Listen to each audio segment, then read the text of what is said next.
C'est mardi et c'est l'heure des informations sur Canal Vimkera. Bienvenue à cette édition. Au sommet de ce journal, la cérémonie de départ à la retraite. Le pasteur Étienne Bazier, secrétaire exécutif de l'ODE, passe désormais le tablier au sieur Alain Bako. Après plus de 30 ans de service, le pasteur Bazier va à la retraite satisfait du travail abattu. Mesdames, Mesdemoiselles, Messieurs, bonsoir. Merci de vous informer sur Canal Vimkera.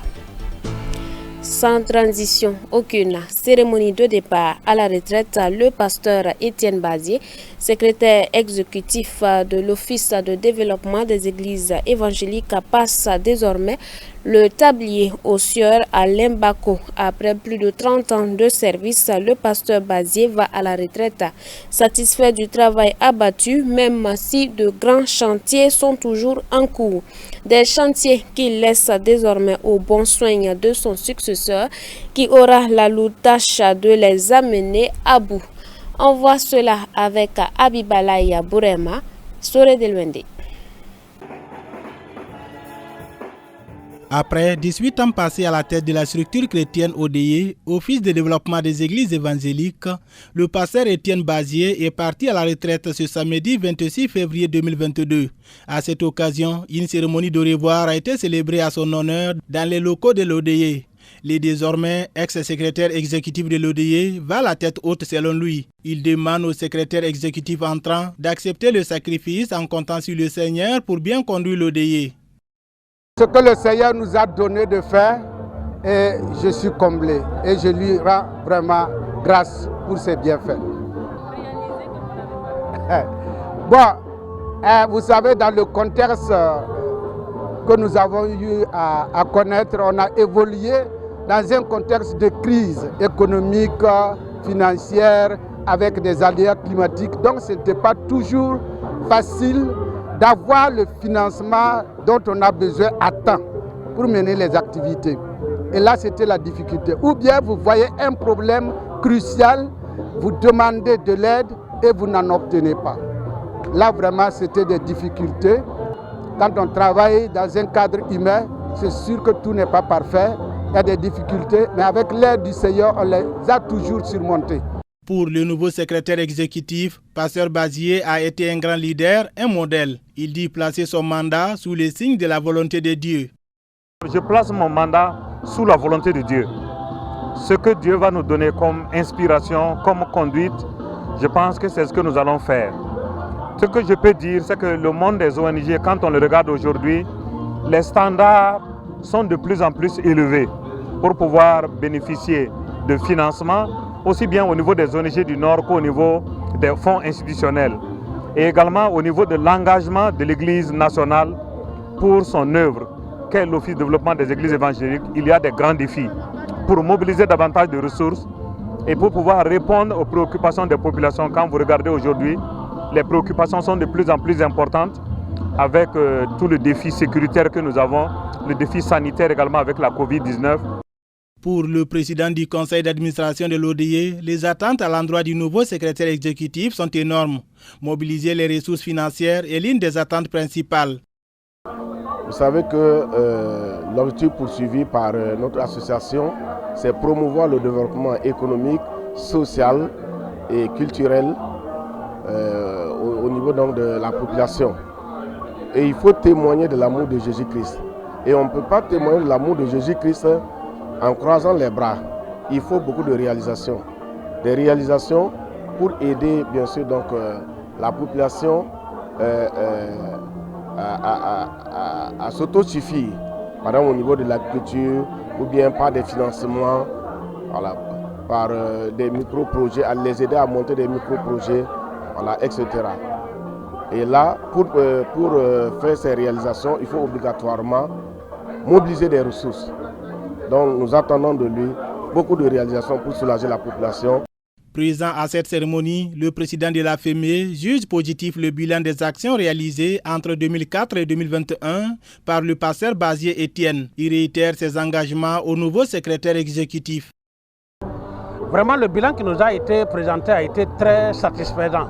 Et nous rendons grâce à Dieu pour tout le travail qui a été abattu durant les 18 années.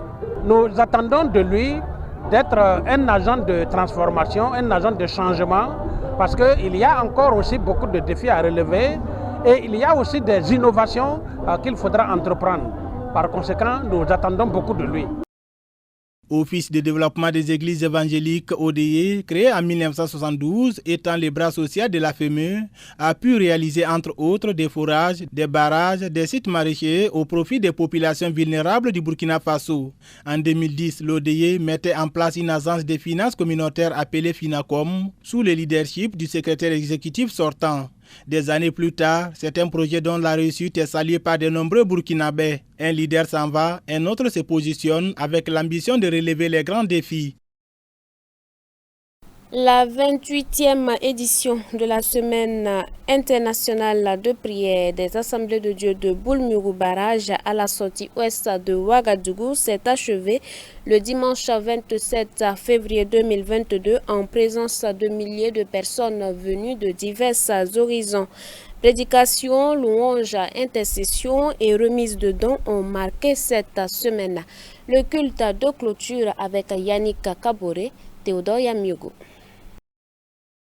Les 6 premiers versets du chapitre 45 du livre de Ésaïe étaient au cœur de cette 28e édition de la Semaine de prière internationale à l'Église des Assemblées de Dieu de Boulmurou Barrage. Au terme des 6 jours de communion fraternelle avec des milliers de participants autour de la parole de Dieu, le pasteur principal ne cache pas sa joie. Je rends grâce à Dieu parce que Dieu a étendu sa main. Tout ce que vous voyez comme dépense qui a été fait ici, c'est vraiment les gens qui ont soutenu. L'Église a donné un peu. Et des frères, des sœurs partout ont soutenu pour que nous parvenions là où nous sommes arrivés aujourd'hui. Vraiment, tout est bien qui finit bien. Et nous ne pouvons que rendre grâce à Dieu et dire merci et nous recommander pour l'édition prochaine. Alors que Dieu vous bénisse et que sa grâce nous accompagne au nom de Jésus. Le bien fondé d'une telle initiative a été évoqué par les intervenants au cours du culte de clôture ce dimanche 27 février 2022. Pour le nouveau président du Conseil général des Assemblées de Dieu du Burkina Faso, la prière a un impact sur la vie des fidèles et de la nation, d'où son appel à s'inspirer davantage de la brillante expérience de l'église de Boulmurou Barrage pour de tels programmes. Nous voulons aussi être très reconnaissants au pasteur Zongo François et toute l'équipe dirigeante de cette église qui a su prendre la vision de Dieu pour en faire leur vision et ça devient une vision de l'église nationale et nous nous réjouissons beaucoup. Nous voulons les encourager à écouter la voix de Dieu et à continuer cette œuvre noble. Voyant une telle activité, je sais que Dieu n'a pas pris seulement une position pour une seule église. Je veux encourager les autres pasteurs à emboîter le même pas dans l'organisation d'un rassemblement pour la vie spirituelle des chrétiens et partant de là, aussi le social. J'encourage vraiment les autres églises à emboîter le pas, ce qui va rendre l'Église plus prospère dans tous les domaines à la gloire de Dieu. Les participants issus des provinces en proie à l'insécurité repartent les bras chargés de vivres et de vêtements. Une innovation salutaire des responsables de l'église de Boulmurou Barrage au regard des difficultés auxquelles font face les pasteurs et fidèles dans ces zones dites rouges. Au Burkina Faso, il y a eu beaucoup de déplacés, des pasteurs qui ont déplacé, qui ont quitté leur endroit, donc qui sont confrontés vraiment à des problèmes de nourriture, la famine. Voilà pourquoi le pasteur principal a eu l'idée, la vision, au lieu de donner des toits cette année, il a préféré qu'on achète des vivres pour soutenir ces derniers-là. Donc aujourd'hui nous avons 29 tonnes de riz. Ça fait 29 tonnes de riz que l'église a acheté pour assister ces personnes. En plus avec des habits aussi que vous allez voir, ils ont conditionné des habits, ils les ont mis dans les sacs. Et quand chaque région va venir prendre son riz, nous allons les ajouter des habits pour qu'ils puissent vraiment aller soulager un temps soit peu ceux-là qui se trouvent vraiment dans ces difficultés. En attendant la 29e édition de la Semaine de prière internationale de Boulmigou Barrage, celle qui s'est refermée ce dimanche augure des motifs d'action de grâce au regard de la grande mobilisation et des miracles opérés par l'Éternel selon le comité d'organisation.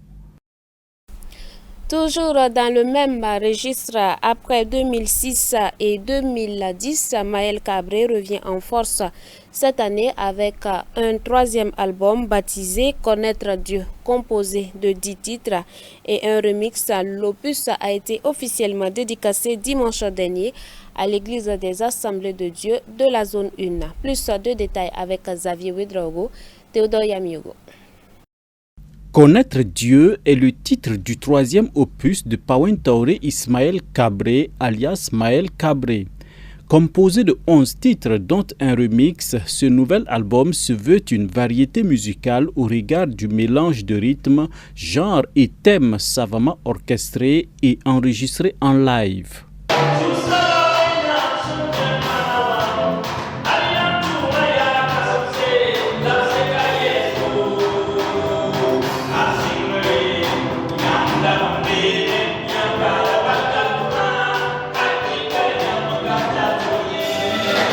Le fond du message de cet album, c'est de faire connaître Dieu au monde entier. Voilà pourquoi je dis connaître Dieu. Connaître Dieu, c'est quoi? Connaître Dieu, c'est s'éloigner du mal. C'est aimer son prochain. C'est faire du bien à l'autrui. Aimer Dieu, c'est avoir un bon comportement. Ce que nous vivons aujourd'hui, l'incivisme dans notre pays, si chacun vraiment mettait de l'eau dans son vin, si chacun essaie de revenir à notre premier amour, à nous accepter les uns les autres comme ils sont, je pense que nous vivrons un monde meilleur. Donc connaître Dieu, c'est le message, c'est de faire connaître Dieu. Quelqu'un qui connaît Dieu, c'est quelqu'un qui s'éloigne du mal. Jusqu'à l'international, partout dans le monde entier. Et je vais porter cet album plus loin pour que le monde entier puisse entendre la parole de Dieu, puisse connaître Dieu.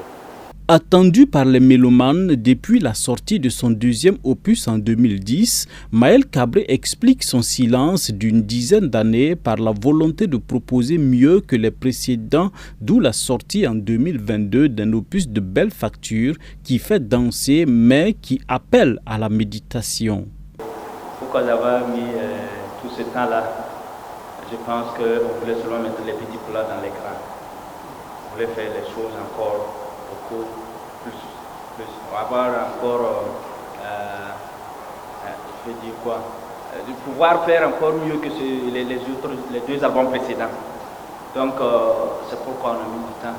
Mais ce que je peux vous dire, je ne manquais pas d'inspiration. Dans cet album, vous allez retrouver des chants qui ont été composés il y a plus de 10 ans. Il y a plus de 10 ans, je le sais. Moi, je peux souvent même prendre une chanson, faire des années avec la même seule chanson. Et tout comme il y a des chansons que je peux, en un rien de temps, je l'écris et puis c'est bon. Donc, on voulait encore revenir avec un album plus meilleur que les deux précédents.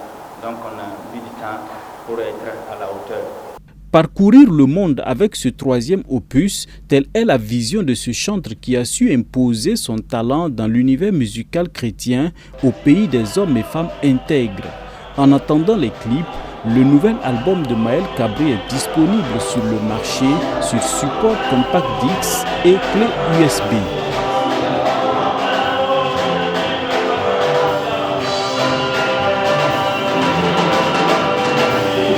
Et puis, hors de chez nous, Israël a fait don au Sénégal de près de 3 tonnes de matériel médical dans le cadre du développement de la coopération dans le domaine de la santé. Cette collaboration sera notamment effective dans les domaines de la planification familiale et la mise en œuvre de la vaccination contre le Covid-19. Échange d'informations, d'expériences et de savoir. Voici comment Israël et le Sénégal comptent faire fructifier leur coopération médicale. Une collaboration annoncée conjointement par l'ambassadeur d'Israël au Sénégal ainsi que par le ministre de la Santé à Dakar. Israël et le Sénégal sont deux pays frères dont l'amitié date de plusieurs années. Cette amitié est soutenue par une coopération dynamique qui concerne plusieurs domaines, notamment l'économie, la sécurité, la santé, l'éducation, la formation.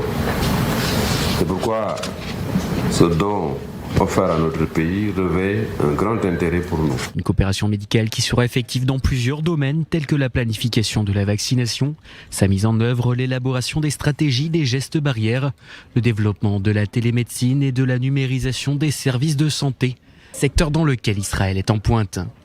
Le Sénégal a été relativement épargné face au Covid-19. Depuis le 2 mars 2020, date d'entrée du virus dans le pays, 85 000 cas positifs ont été répertoriés, dont plus de 83 000 personnes guéries, soit un taux de guérison de 97%. À la mi-février, l'OMS a également annoncé que 6 pays africains, dont le Sénégal, bénéficieraient d'un programme de fabrication de vaccins à ARN messager. Dans le corps médical, beaucoup espèrent que la fabrication locale du sérum redonne confiance à une population encore largement méfiante et peu vaccinée. Nous parlons technologie dans cette édition. Barcelone accueille le Salon mondial du mobile, le grand rendez-vous dédié à la technologie mobile. Le pavillon russe officiellement a été fermé en raison de la guerre en Ukraine. Le Salon mondial du mobile a ouvert ses portes ce lundi à Barcelone, en Espagne. C'est le grand retour de ce rendez-vous dédié aux smartphones après 2 éditions fortement perturbées par le Covid. Mais cette année, l'événement se déroule sur fond de guerre en Ukraine. Les organisateurs ont d'ailleurs décidé de supprimer le pavillon dédié aux entreprises russes. Notre association, la GSMA, condamne fermement l'invasion de l'Ukraine par la Russie. Nous nous alignons sur les sanctions adoptées et c'est pour ça que le pavillon russe est fermé. En termes d'impact, je crains que toutes les économies soient touchées par cette guerre. Nous essayons d'avoir un rôle fédérateur. D'après les organisateurs, près de 1500 exposants sont présents à ce salon, notamment les grands noms du secteur, à l'exception du japonais Sony et du chinois Lenovo. L'autre géant chinois, Huawei, est lui bien présent, avec la volonté de faire bonne figure, en dépit des sanctions imposées par les États-Unis. Je pense que c'est incroyablement stimulant d'être de retour à ce salon du mobile après une si longue absence.